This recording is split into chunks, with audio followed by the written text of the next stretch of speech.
फिर यहोवा ने मूसा से कहा, फ़िरौन के पास जाकर कह, इब्रियों का परमेश्वर यहोवा तुझसे इस प्रकार कहता है, मेरी प्रजा के लोगों को जाने दे कि मेरी उपासना करें, और यदि तू उन्हें जाने ना दे और अब भी पकड़े रहे तो सुन, तेरे जो घोड़े, गदहे, ऊंट, गाय, बैल, भेड़, बकरी आदि पशु मैदान में हैं, उन पर यहोवा का हाथ ऐसा पड़ेगा कि बहुत भारी मरी होगी।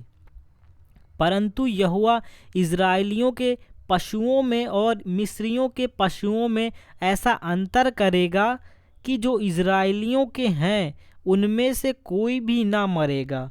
फिर यहोवा ने यह कहकर एक समय ठहराया, मैं यह काम उस देश में कल करूँगा। दूसरे दिन यहोवा ने ऐसा ही किया, और मिस्रियों के जो सब पशु मर गए, परंतु इज़राइलियों का एक भी पशु ना मरा। और फ़िरौन ने लोगों को भेजा, पर इज़राइलियों के पशुओं में से एक भी नहीं मरा था। तो भी फ़िरौन का मन कठोर हो गया, और उसने उन लोगों को जाने ना दिया। फिर यहोवा ने मूसा और हारून से कहा, तुम दोनों भट्ठी में एक एक मुट्ठी राख ले, और मूसा उसे फ़िरौन के सामने आकाश की ओर उड़ा दे। तब वह सूक्ष्म धूल होकर सारे मिस्र देश में मनुष्यों और पशुओं दोनों पर फफोले और फोड़े बन जाएंगी। इसलिए वे भट्ठी में की राख लेकर फ़िरौन के सामने खड़े हुए, और मूसा ने उसे आकाश की ओर उड़ा दिया, और वह मनुष्यों और पशुओं दोनों पर फफोले और फोड़े बन गई। उन फोड़ों के कारण जादूगर मूसा के सामने खड़े न रह सकें, क्योंकि वे फोड़े जैसे सब मिस्रियों के वैसे ही जादूगरों के भी निकले थे। तब यहोवा ने फ़िरौन के मन को कठोर कर दिया, और जैसा यहोवा ने मूसा से कहा था उससे उनकी ना सुनी। फिर यहोवा ने मूसा से कहा, सवेरे उठकर फ़िरौन के सामने खड़ा हो, और उससे कह, इब्रियों का परमेश्वर यहोवा इस प्रकार कहता है, मेरी प्रजा के लोगों को जाने दे कि वे मेरी उपासना करें, नहीं तो अब की बार मैं तुझ पर और तेरे कर्मचारियों पर और तेरी प्रजा पर सब प्रकार की विपत्तियां डालूंगा, जिससे तू जान ले कि सारी पृथ्वी पर मेरे तुल्य कोई दूसरा नहीं है। मैंने तो अभी हाथ बढ़ाकर तुझे और तेरी प्रजा को मरी से मारा होता, और पृथ्वी पर से तेरा सत्यानाश हो गया होता, परंतु सचमुच मैंने इसी कारण तुझे बनाए रखा है कि तुझे अपनी सामर्थ दिखाऊं और अपना नाम सारी पृथ्वी पर प्रसिद्ध करूं। क्या तू अब भी मेरी प्रजा के सामने अपने आप को बड़ा समझता है और उन्हें जाने नहीं देता? सुन, कल मैं इसी समय ऐसे भारी भारी ओले बरसाऊंगा कि जिनके तुल्य मिस्र की नींव पकड़ने के दिन से लेकर अब तक नहीं पड़े। इसलिए अब लोगों को भेजकर अपने पशुओं को और मैदान में जो कुछ तेरा है सबको फुर्ती से आड़ में छिपा ले, नहीं तो जितने मनुष्य या पशु मैदान में रहें और घर में इकट्ठा ना किए जाएं, उन पर ओले गिरेंगे और वे मर जाएंगे। इसलिए फ़िरौन के कर्मचारियों में से जो लोग यहोवा के वचन का भय मानते, उन्होंने अपने अपने सेवकों और पशुओं को घर में हाँक दिया, परंतु जिन्होंने यहोवा के वचन पर मन न लगाया, उन्होंने अपने सेवक और पशुओं को मैदान में रहने दिया। तब यहोवा ने मूसा से कहा, अपना हाथ आकाश की ओर बढ़ा कि सारे मिस्र देश के मनुष्य, पशुओं और खेती की सारी उपज पर ओले गिरें। तब मूसा ने अपनी लाठी को आकाश की ओर उड़ाया, और यहोवा की सामर्थ से मेघ गरजने और ओले बरसने लगे, और आग पृथ्वी तक आती रही। इस प्रकार यहोवा ने मिस्र देश पर ओले बरसाए। जो ओले गिरते थे उनके साथ आग भी मिली हुई थी, और वे ओले इतने भारी थे कि जब से मिस्र देश बसा था तब से मिस्र भर में ऐसे ओले कभी नहीं गिरे। इसलिए मिस्र भर के खेतों में क्या मनुष्य क्या पशु जितने थे सब ओले में मारे गए, और ओले से खेत की सारी उपज नष्ट हो गई, और मैदान के सब वृक्ष भी टूट गए। केवल गोशेन प्रदेश में जहाँ इज़राइली बसते थे ओले नहीं गिरे। तब फ़िरौन ने मूसा और हारून को बुलवा भेजा और उनसे कहा, इस बार मैंने पाप किया है। यहोवा धर्मी है और मैं और मेरी प्रजा अधर्मी है। मेघ का गरजना और ओले का बरसना तो बहुत हो गया। अब यहोवा से विनती करो, तब मैं तुम लोगों को जाने दूंगा और तुम ना रोके जाओगे।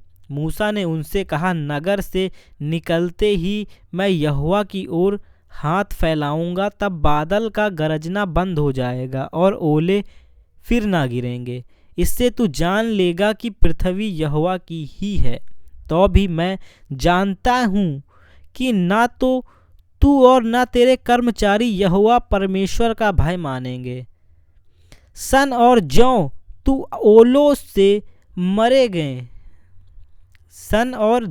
ओलों से मर गए क्योंकि जौ की बालें निकल चुकी थीं और सन में फूल लगे थे, पर गेहूं और खटिया गेहूं जो बड़े ना थे, इस कारण वे मारे ना गए। जब यहोवा ने फ़िरौन के पास से नगर के बाहर निकलकर यहोवा की ओर हाथ फैलाया, तब बादल का गरजना और ओले का बरसना बंद हो गया, और फिर बहुत मेघ भूमि पर ना पड़ा।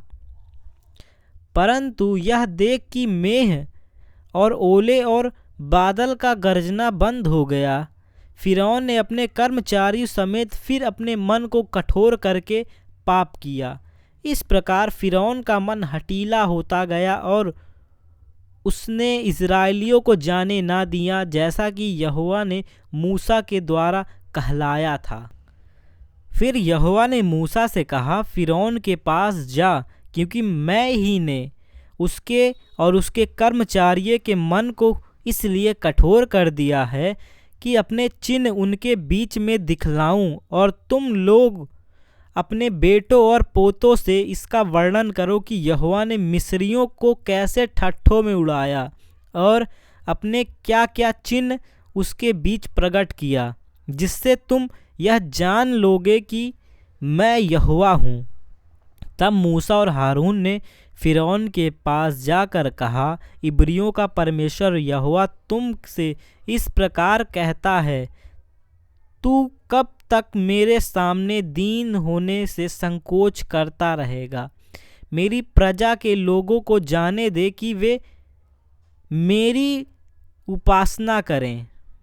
यदि तू मेरी प्रजा को जाने ना दे तो सुन, कल मैं तेरे देश में टिड्डियाँ ले आऊँगा और वे धरती को ऐसे छा लेंगी कि वह देख ना पड़ेगी, और तुम्हारा जो कुछ ओलों से बच रहा है उसको वे चट कर जाएंगी, और तुम्हारे जितने वृक्ष मैदान में लगे हैं उनको भी चट कर डालेंगी, और वे तेरे और तेरे कर्मचारियों यहाँ तक कि सारे मिस्र के घरों में भर जाएंगी। इतनी टिड्डियाँ तेरे बाप दादों ने या उनके पुरखाओं ने जब से पृथ्वी पर जन्मे तब से आज तक ना देखी। तब वह मुड़ कर फ़िरौन के पास से बाहर चला गया।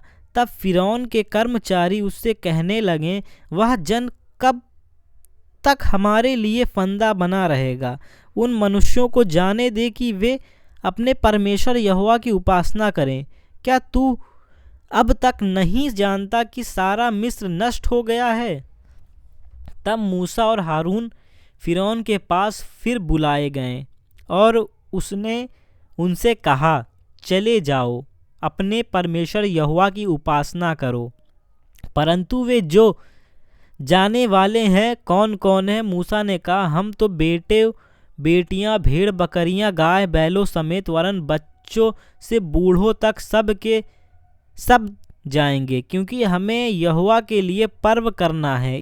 उसने इस प्रकार उनसे कहा, यहोवा तुम्हारे संग रहे। यदि मैं तुम्हारे बच्चों समेत जाने देता हूँ, देखो तुम्हारे मन में बुराई है, नहीं, ऐसा नहीं होने पाएगा। तुम पुरुष ही जाकर यहोवा की उपासना करो, तुम यही तो चाहते थे। और वे फ़िरौन के सम्मुख से निकाल दिए गए।